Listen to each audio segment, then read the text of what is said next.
Écho du futur, le podcast qui explore les imaginaires de la science-fiction.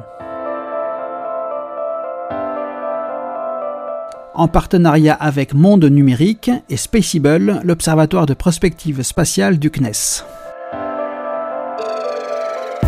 District 9 est le premier long-métrage du Sud-Africain Neil Blomkamp. C'est un film de science-fiction qui brille d'une inhabituelle noire lueur. En plus du récit de science-fiction, ce film se révèle être aussi une fable sociale. La fable tient au contexte de création et de production du film. Dans ce scénario écrit 18 ans après la fin de l'apartheid en Afrique du Sud, les violences que subissent les aliens et le héros du film, joué par Sharlto Copley, sont à l'image de celles dont furent victimes les populations noires d'Afrique du Sud tout au long des 43 années d'apartheid. Au-delà de la fable sociale, il y a donc un film de science-fiction. Mais à la différence de nombreux films de ce genre, là, les aliens ne sont pas essentialisés. Ils ne sont pas surpuissants ou particulièrement sages. Ils se trouvent échoués sur la Terre, enfermés à l'extérieur de leur vaisseau spatial. Ces extraterrestres ne sont ni particulièrement méchants, ni béatement gentils. Ils vivent à côté des humains. Enfin, pour être plus précis, ils survivent dans un bidonville, le District 9. Et ils se voient obligés de subir le sort des migrants à qui la liberté de destin est retirée au nom d'intérêts supérieurs. C'est peut-être là un autre aspect de la fable sociale qu'est District 9. Concernant l'aspect science-fiction du film, le spectateur est mis face à un constat qui ne se discute pas. Depuis 20 ans, un vaisseau spatial extraterrestre de plusieurs centaines de mètres de diamètre se maintient inexplicablement au-dessus de la ville de Johannesburg. Autre constat, les occupants du vaisseau à l'aspect insectoïde respirent le même air que les humains, tout comme ils s'alimentent, semble-t-il, des mêmes molécules, bien que les recettes extraterrestres paraissent étranges aux humains. Mais c'est bien connu, les goûts et les couleurs, ça ne se discute pas. C'est ainsi que cet univers et son traitement réaliste, on oscille entre fiction et documentaire, se font l'illustration de deux idées qui pourraient bien se révéler essentielles pour l'avenir de l'humanité. Pour comprendre la première d'entre elles, il faut tout d'abord prendre en compte l'affirmation, sans tambour ni trompette, sans laser ni envolée spatiale lyrique, que l'humanité n'est pas seule dans l'univers. Rien de moins que cela. Cependant, dans District 9, l'accès au vaisseau spatial est impossible.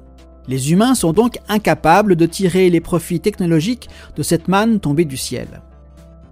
Dans d'autres films de science-fiction qui traitent de cette situation, l'humanité profite pleinement de cette opportunité, ce contact extraterrestre lui permettant d'accélérer son développement technologique, ne serait-ce que pour se préparer à la prochaine rencontre en pillant les décombres du ou des vaisseaux aliens tombés sur son sol.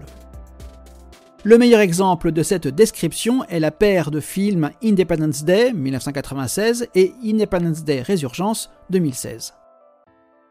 Mais que change le fait de savoir qu'il existe des formes de vie intelligentes extraterrestres ? Apparemment, pas grand-chose.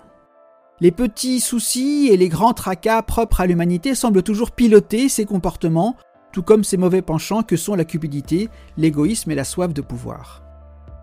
Ainsi, dans District 9, rien d'envoûtant ni d'enthousiasmant ne se dégage du contact avec des intelligences extraterrestres.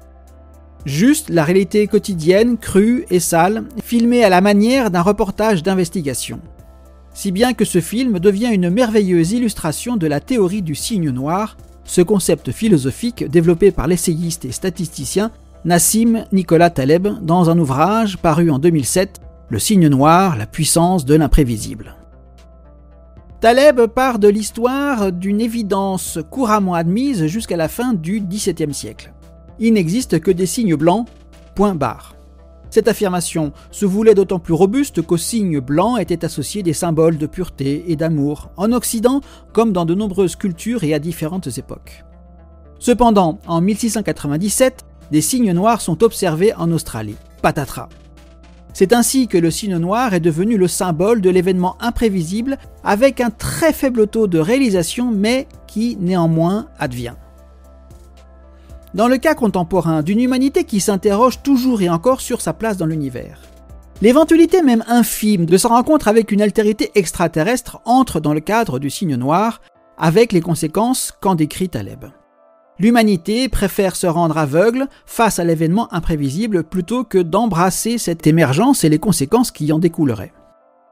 C'est bien l'état dans lequel semblent se trouver les humains du film District 9, aveugles et inconscients de la puissance de la révélation que représente la présence de ces extraterrestres sur Terre. Ils restent empêtrés dans leur tracas quotidien, légitimes pour les plus modestes, et leurs tractations stratégiques, moins légitimes et qui ne concernent que les plus riches et les plus puissants. En continuant à tirer la métaphore du cygne noir, et en l'appliquant à notre réalité, il n'est pas interdit de se demander si la pandémie de Covid-19 qu'a vécue notre Terre ne serait pas de cet ordre, de l'ordre de l'imprévu non évalué par cécité volontaire. Pour certains, l'émergence inattendue d'un agent pathogène et sa diffusion à l'échelle de la planète étaient imprévisibles et inquantifiables par les outils statistiques, tant le taux de réalisation de cette émergence était faible. Si faible qu'elle ne devait pas être prise en compte. Quand d'autres pointaient plutôt une incapacité quasi pathologique de l'humanité à se saisir des signes avant-coureurs de la catastrophe qui pourtant s'étalait sous ses yeux. La relecture à froid de ces derniers événements ne veut pas pour autant dire que les extraterrestres vont frapper demain à notre porte. Mais cette relecture ne devrait-elle pas nous aider, nous obliger à envisager sérieusement d'injecter de l'inenvisageable et du non-pensé dans une démarche volontaire de construction d'un avenir souhaitable ou désirable ? Dans District 9, il existe une deuxième idée essentielle à l'avenir de l'humanité. Il s'agit de la fragilité dans laquelle risque de s'installer la civilisation, la nôtre, au fur et à mesure de la montée en complexité de ses avancées technologiques. Telle est la situation dans laquelle, pourtant, se trouve le million d'extraterrestres échoués car ils se trouvent victimes d'une rupture dans la chaîne de la maîtrise de leur propre technologie. Or, il en va de même pour l'humanité.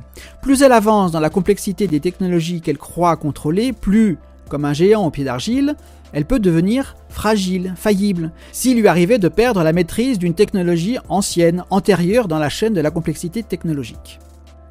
Pour preuve, le dit bug de l'an 2000 qui a obligé des informaticiens spécialisés d'un ancien langage de programmation, le COBOL, à sortir de leur retraite pour reprendre des vieilles lignes de code qui auraient pu causer des dysfonctionnements après le 31 décembre 1999. En effet, au début de l'informatique, dans les premiers programmes, les années avaient été écrites avec seulement 2 chiffres par souci d'économie de mémoire. Si bien que le 1er janvier de l'an 2000, les systèmes informatiques auraient eu à gérer des années nulles, 0-0. Aïe! On peut aussi évoquer la volatilité des données numériques sur lesquelles pourtant nos civilisations reposent plus que jamais. Aujourd'hui, qui sait qu'un CD-ROM n'a qu'une quinzaine d'années d'espérance de vie? Et nos données personnelles, qui ne nous appartiennent plus et qui peuvent disparaître en cas de piratage, comment les transmettre à nos enfants? Alors qu'il y a peu, il suffisait de donner le carton de photos de famille ou bien un autre plein de disques vinyles.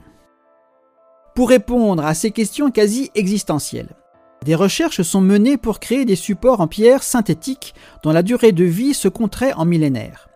On pourrait y graver en microfilm une encyclopédie des connaissances et des créations de l'ensemble de l'humanité, un vade-mecum plus ou moins exhaustif et low-tech à la mesure de ce voyage millénaire.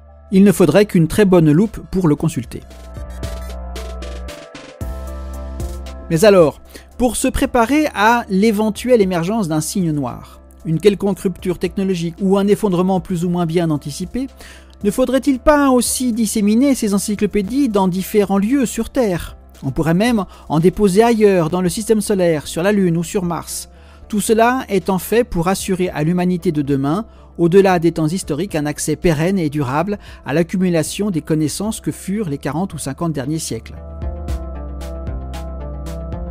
Longtemps, une forme de sagesse a pu être résumée dans l'adage « hic et nunc », ici et maintenant. Il s'agissait d'appeler l'être humain à prendre conscience de l'importance de l'instant vécu, de l'acte posé. Malheureusement, après 2 siècles de révolution industrielle, il faut désormais s'attacher à une prise de conscience « hic et per tempore », ici et pour les temps qui viennent.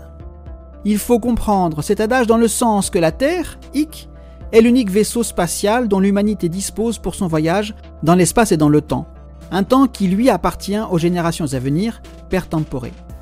Alors, sommes-nous prêts à un réel changement de modèle de pensée? Et surtout, sommes-nous prêts à nous saisir des signes noirs? L'humanité n'a plus vraiment le temps de jouer à l'autruche, non ? Et rendez-vous avant la fin de l'Anthropocène pour un nouveau podcast d'Écho du futur. Une production de futurhebdo.fr et du comptoir prospectiviste.